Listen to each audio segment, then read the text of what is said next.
everybody around the world. Welcome to all my subscribers. I have a very good video here today. I always knew in the back of my mind that one day I would make a little discovery like this in this certain avenue of subject matter. And I was quite amazed. I don't know why I put it off so long to actually do this. I've done so many other things, my scriptural studies. But anyways, this last one, I'm very glad that I did it. And I did piece together the connections here. So all I have to do is read out these verses here, and everybody else can connect the dots as well. And this is unheard of before. As far as I am aware, I have never heard any Christian bring this evidence forward. So this will be brand new for 2021. Best proof from the Tanakh, not New Testament, just pure Tanakh, okay, verses. Best proof that Jesus is the Messiah. And bear with me here. This is going to be amazing. It's going to be brand new, unheard of. Nobody's ever heard this approach before, anything at all. Trust me. So what I want to do first is, any Jewish person watching will know already, but just to confirm, let's go and look at the verse where David is called the prince in the Messianic age. And this is from Ezekiel.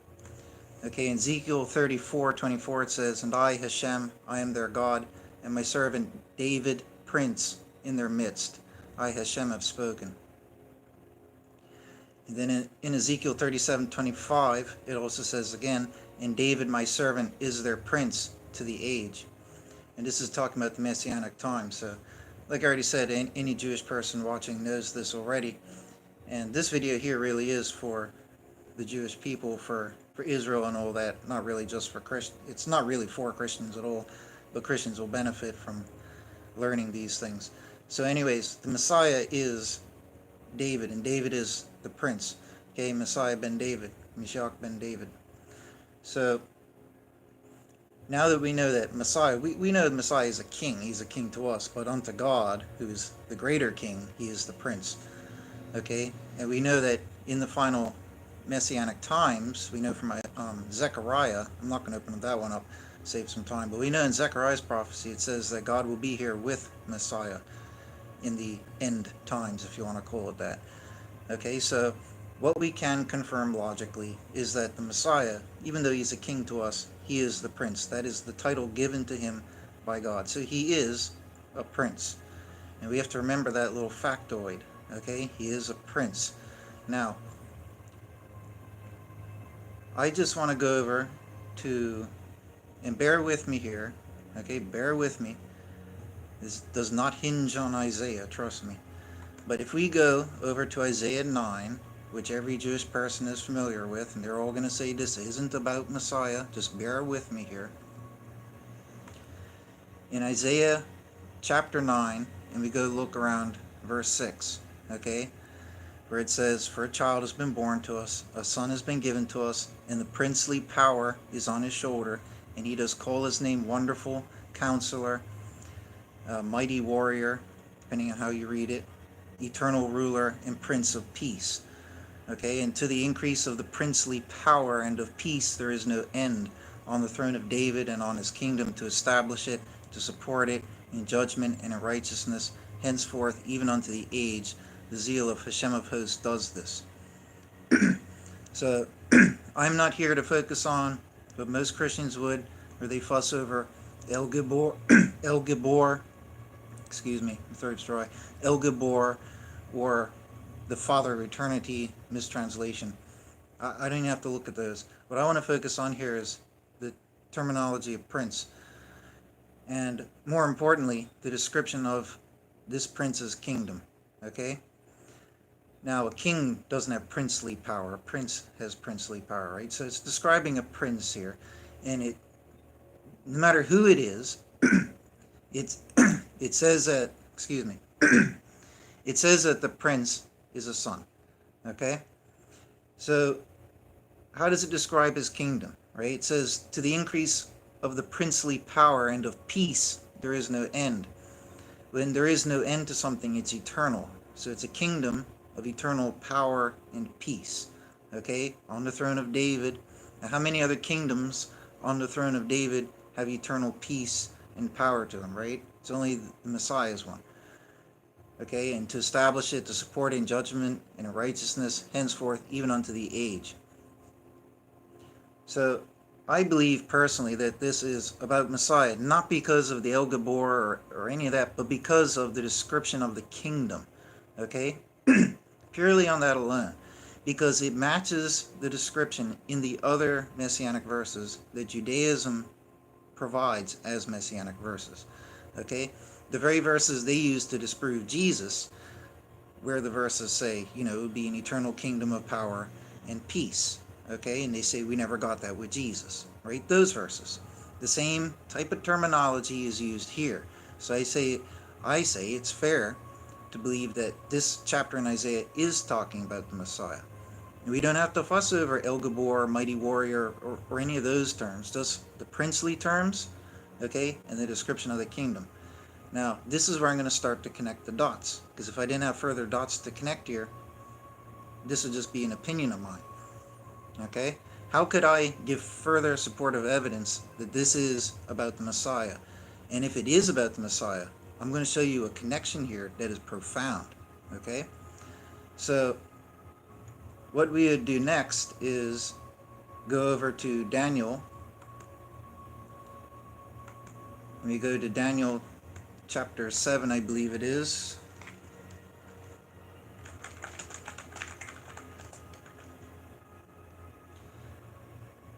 Okay, in Daniel chapter 7, let's go read that. This is one of the messianic verses that Judaism provides. It is without a doubt messianic.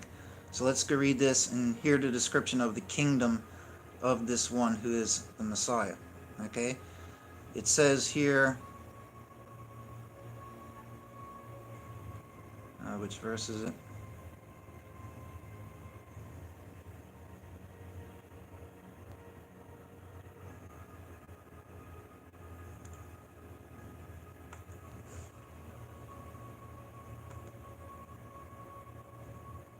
Right here, verse 13. It says here, I was seeing in the visions of the night, and lo, with the clouds of the heavens as the Son of Man was one coming, and unto the Ancient of Days he is come, and before him they have brought him near. And to him is given dominion, and glory, and a kingdom, and all peoples, nations, and languages do serve him. His dominion is a dominion age during, that passeth not away, and his kingdom that which is not destroyed. So, look at the description of that kingdom, the kingdom of the Messiah. That kingdom has dominion given to it. Glory. Okay, sorry. Commercial. No, I'm not trying to lose belly fats. Thank you. You can just go away and lose your belly fats somewhere else. So, in Daniel, verse 13 here, it says that in this kingdom, all peoples, nations, and languages serve him. It's a worldwide kingdom. Okay, so what other worldwide kingdom has such dominion and glory, and everybody is following that one? You know what I mean? And it's got an age-during dominion. It doesn't pass away, and it's never destroyed. This is the Messianic kingdom, the kingdom of the Messiah. Okay? So, but there are some rabbis or some Jews who do disagree, right? But this is the messianic verse that Judaism provides, and if some of them don't believe it, then I don't know what to say. Who else is going to have a kingdom that's not destroyed and all of that? It's definitely the Messiah. So, putting that petty argument aside, we can clearly see here that the description of this kingdom is the same as the one in Isaiah. Okay? And if we know that God has declared that the Messiah is his prince, okay, then it makes more sense in Isaiah 9 when it says, okay, that the princely power is on his shoulder. Okay? He's the Prince of Peace. Okay? And the increase of the princely power and of this peace there is no end on the throne of David and on his kingdom. So he's going to have a kingdom of eternal peace that doesn't end. And he's the Prince of Peace. The princely power is on him. Okay? This is definitely messianic. You see my point? Okay? And it says, henceforth unto the age, and so forth. So we can start to see the connections here, right? So Isaiah 9, like I'm suggesting, is messianic. Okay? And I don't have to focus on the El Gabor, the Father of Eternity way that some churches have read it. I don't even have to look at those terms here. Okay? But I feel that it is fair to say that Isaiah 9 is messianic. Now, if I'm not mistaken, in Judaism, they try to claim that Emmanuel, the Emmanuel verse, which I think is chapter 7 or whatever, but they try to say that that was Hezekiah, that Hezekiah actually translates to God with us, or God is with us. But the only problem is that in that verse, it says that the mother of that child would be an Olma, okay? It says that an Olma will give birth, right? Now, unless I'm getting mixed up, I'm pretty sure I've got the right thing going here. Now, the only problem is that Hezekiah's mother was not an Olma, so it couldn't have been Hezekiah. And it's ironic because Judaism tries to say that Jesus is invalidated because, of similar things. But the reality is that the person that Judaism tries to say is that one, Emmanuel, couldn't be the one that they suggest. It couldn't be Hezekiah, okay? Even by their own standards. So I could be mistaken, but I think offhand that Judaism tries to say that Isaiah 9 here is talking about that one. Okay, and if it isn't about that one, then it doesn't really matter. The point is, Judaism says that Isaiah 9 here is talking about some other guy. Okay, but what other guy has a kingdom like this? What other guy, who could be a king but he has princely power? You know what I mean? Who else would be a prince but would be the king? I mean, it doesn't add up when you look at it from all the stuff Judaism suggests. What does add up and make sense is what I've suggested. That the Messiah, who is king to us but is prince unto God, he is called the prince, okay? That the Messiah is the one here spoken of. The child born to us, that's the Messiah. He's a son of man. He's born. A son has been given to us, and the princely power is on his shoulder, and he calls his name Wonderful Counselor, Mighty Warrior, Father of Eternity, Prince of Peace. Well, not Father of Eternity, Eternal Ruler and Prince of Peace. The increase of the princely power and of peace, there is no end on the throne of David and on his kingdom to establish it. His support and judgment and righteousness henceforth, even unto the age. Right? So, if this is indeed messianic, and it's actually talking about the Messiah, okay? There's a certain word here that's very, very important. It's the word wonderful. Okay? Now, before I get into that, that's a little sneak peek. But before I get into that verse there, everything's going to connect here, right? I'm going to go look at Prince again, because we know that in Ezekiel, Messiah is called Prince. I'm suggesting here Isaiah 9 is actually about the Messiah. I think it's fair to say. Okay? And we know anyways that Messiah would be a prince.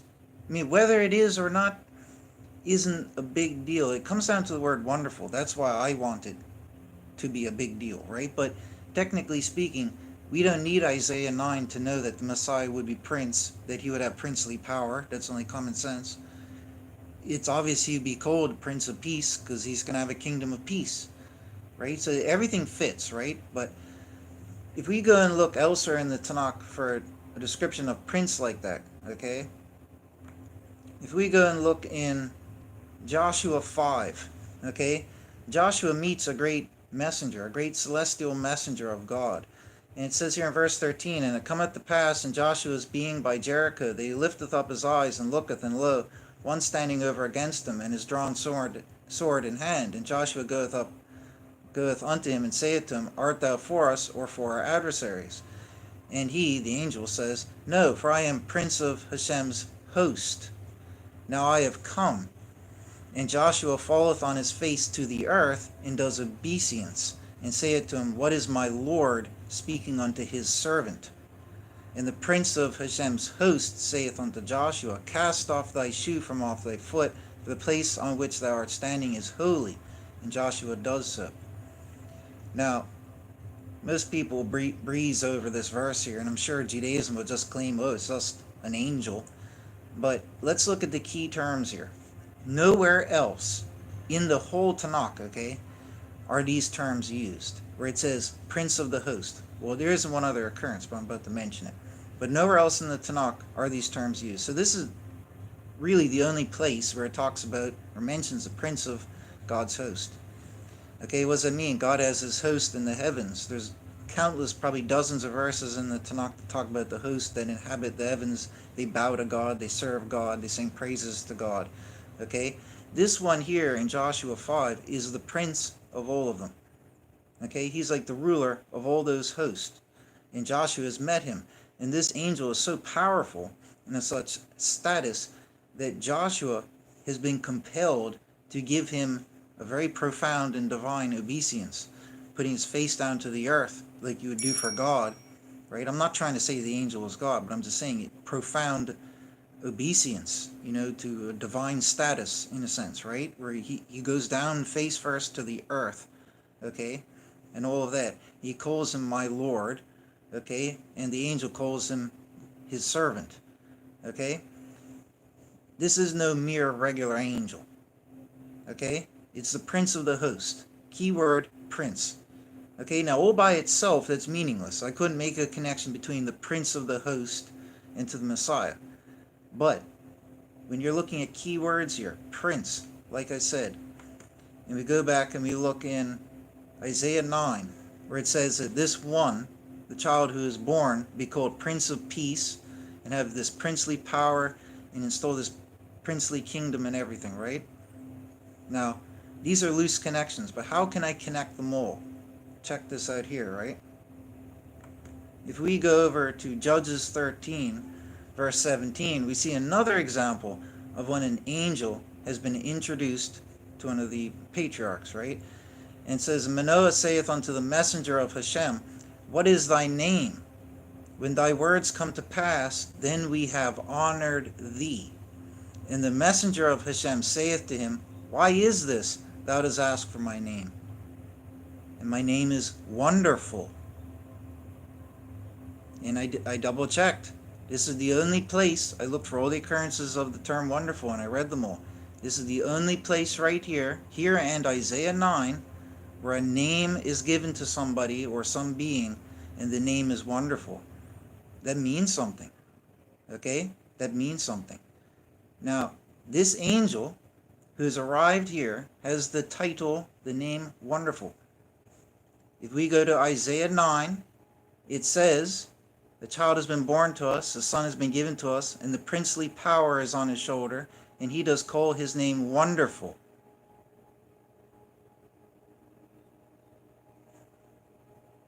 And Prince of Peace. They're the only two places in the whole Tanakh. And you're not nobody would convince me that this is a meaningless coincidental parallel. No. Okay? The only two in the Bible, in the whole Tanakh. Okay, so we're starting to see a connection here. So like I'm going to suggest now, right? The Messiah, the Mashiach, is not really what the Christian churches have been presenting for 2,000 years. I believe it's Jesus, but I believe it's a lot more complex than that.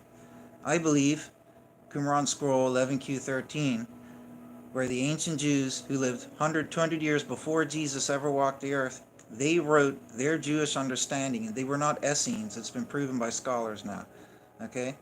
But these Jews wrote in the Qumran Scroll 11Q13 on how Messiah, they equate what we know as Messiah to the heavenly high priest and princely king Melchizedek. Okay? And everything that we attribute to the Messiah, they attribute to that figure. So they make it like a heavenly Messiah who would come down to the earth to do his tasks. Okay? Judgment and everything else. And this is very, very important. Now, I cannot weigh a Qumran scroll at the same level of weight as the Tanakh. I can't. But when you're connecting all the pieces of evidence here, it's undeniable. That Qumran scroll is not tainted by Christian thought. Okay?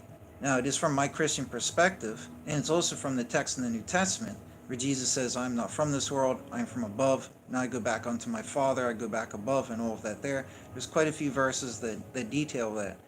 My understanding, which would not be backed up by probably any church out there, but my true Christian understanding is that Jesus was primordial Son of God. Whether literal, non-literal, doesn't matter. He was given the title of the primordial firstborn, the Son of God in the heavens, not just down here on this earth.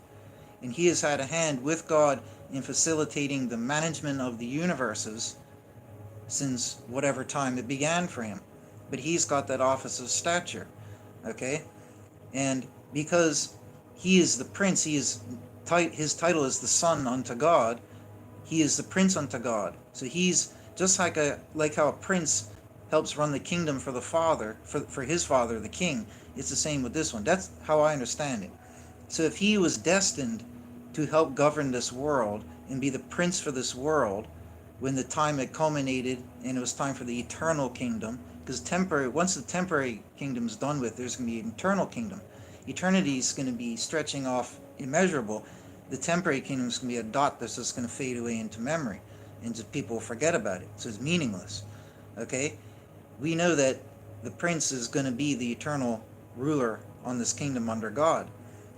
So my belief is that the heavenly Messiah, okay, incarnated down here, is the one we call Jesus Christ, and he is the figure that subsequently was known as Messiah ben Yosef, the one who would suffer and die. Even though that title is not given in Tanakh, the description for that life was in Zechariah 9, where it says that the Messiah would be the righteous king arriving on the donkey. So that's it right there, Melchizedek, okay, verbatim, arriving on a donkey, afflicted. That's afflicted. Okay, so that's one evidence right there from Messiah ben Yosef. I don't want to get into Isaiah 53 because I'm going to have to argue that, so let's just pretend that doesn't exist. Zechariah 9 alone is enough to show us that, and Judaism still doesn't believe Isaiah 53 is about ben Yosef anyways, so I don't have to use Isaiah 53 to support that. Judaism believes in ben Yosef purely from Zechariah 9 alone, purely from the humility of arriving on a donkey, but the fact is the Hebrew actually says the term for afflicted there.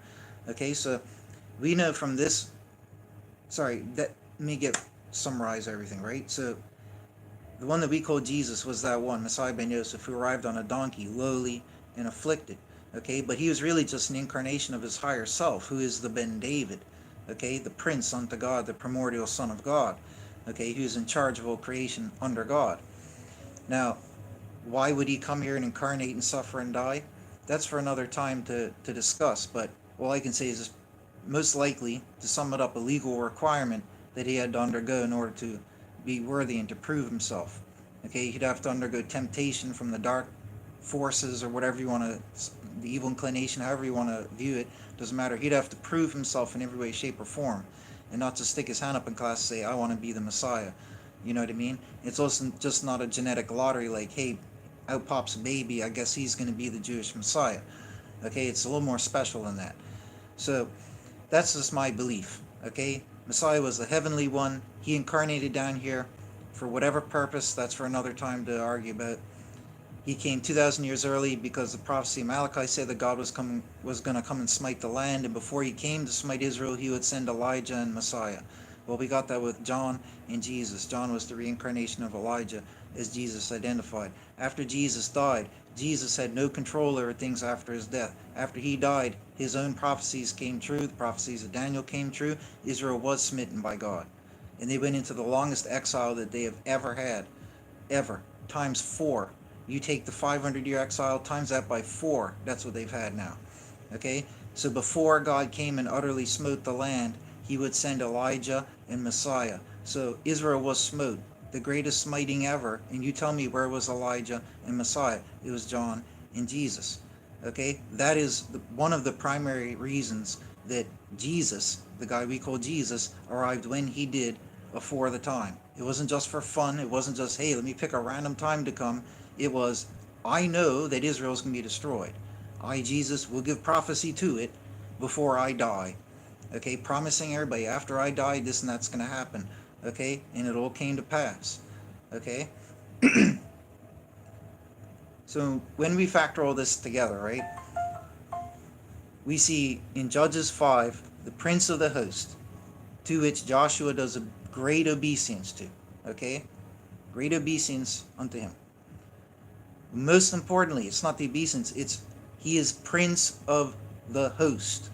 Okay, we know from Isaiah 9, the description of the princely kingdom is the same as other messianic descriptions of the messianic kingdom under Messiah. It's fair to say that Isaiah 9, the princely figure here, is the Messiah, okay, ruling that eternal kingdom. Now, since that would be the case, and if that's the case, then this one, the figure, the Messiah in Isaiah 9, has the title Wonderful.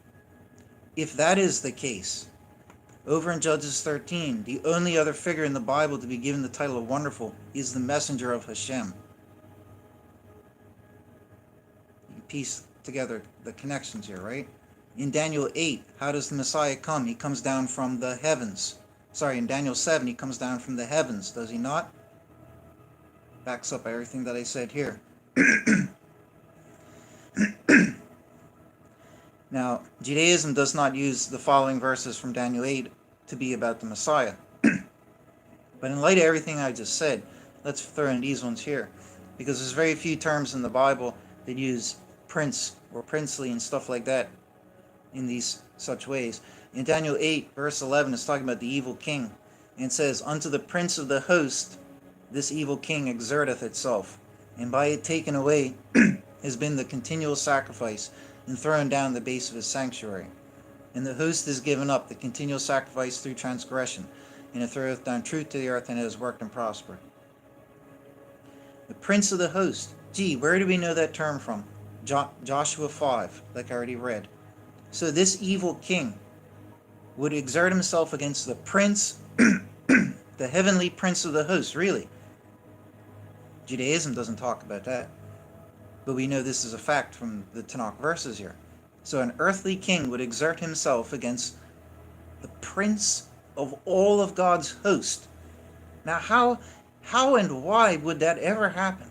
How would some being on some other planet or domain elsewhere in the universe, some cosmic powerful being that rules over cosmic armies, how could that one ever have an argument with a human king? And how could a human king, what did he do? Call him up on his cell phone and say, "Hey, I want to go to battle with you"?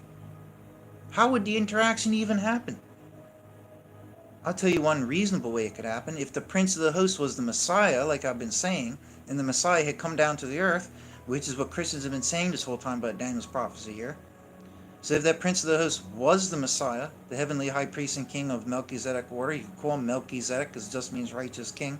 Okay, if him, who we call Jesus, was that prince of the host, then all of this makes perfect sense. And also in Daniel 8, if you get down to verse 25, it's talking about either the same or another evil king, and it says, "And by his understanding he has also caused deceit to prosper in his hand, and in his heart he exerteth himself, and by ease he destroyeth many.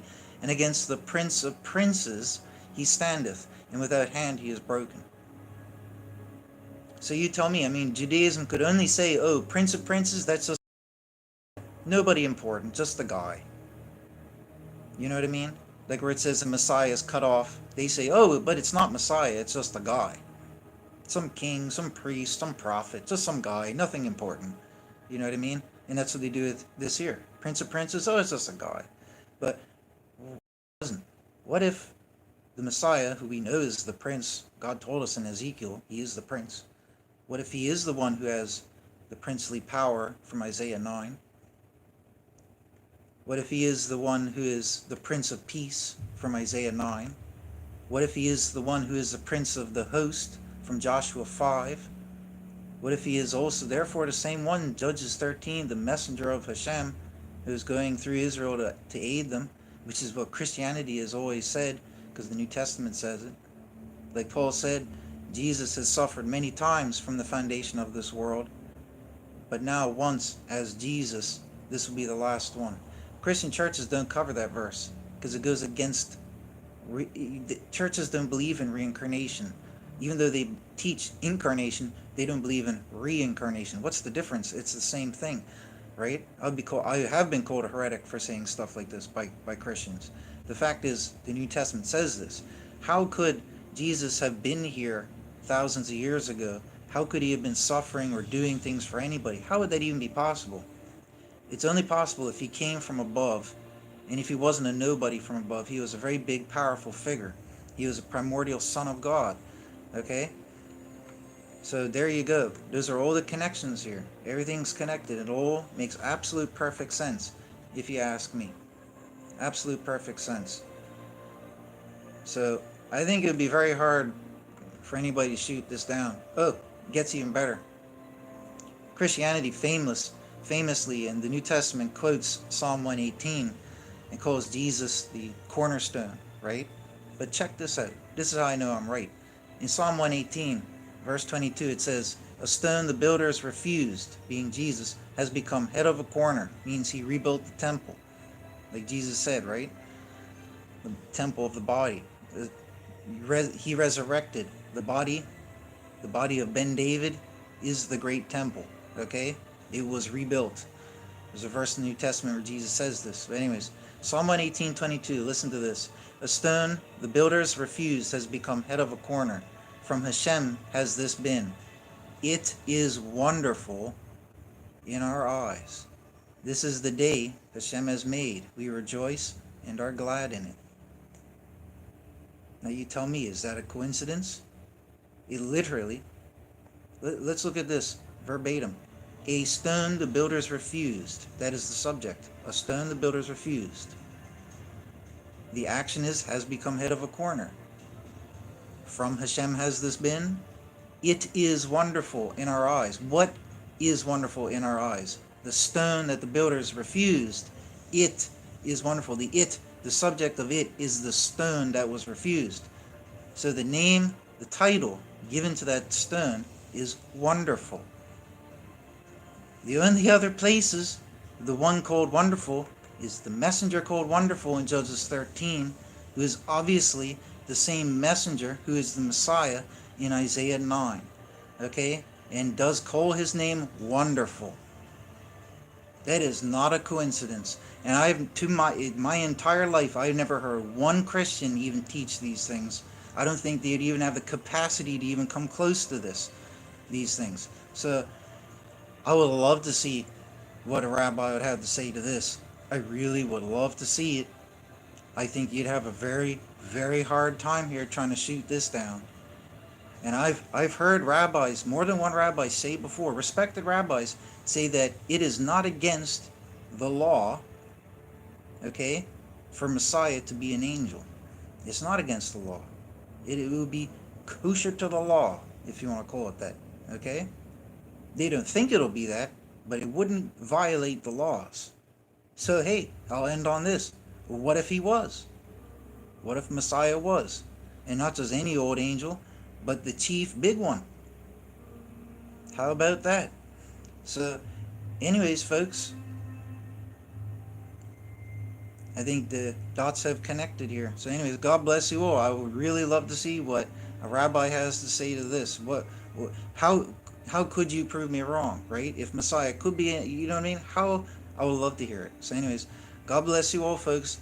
That's who Jesus is. That's what he is. I have a newfound appreciation for who and what Jesus is now that I understand. Jesus is just a little temporary name on this earth here.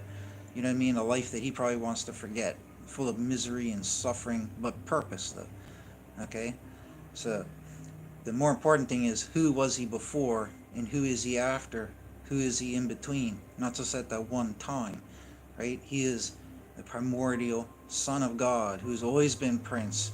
Okay, firstborn. I could even bring in, but I'm not going to. I want to keep the focus down here. But I could even bring in the other verses like from Zechariah and this and that there. But I'll just leave it at that for now. Anyways, God bless you all, folks.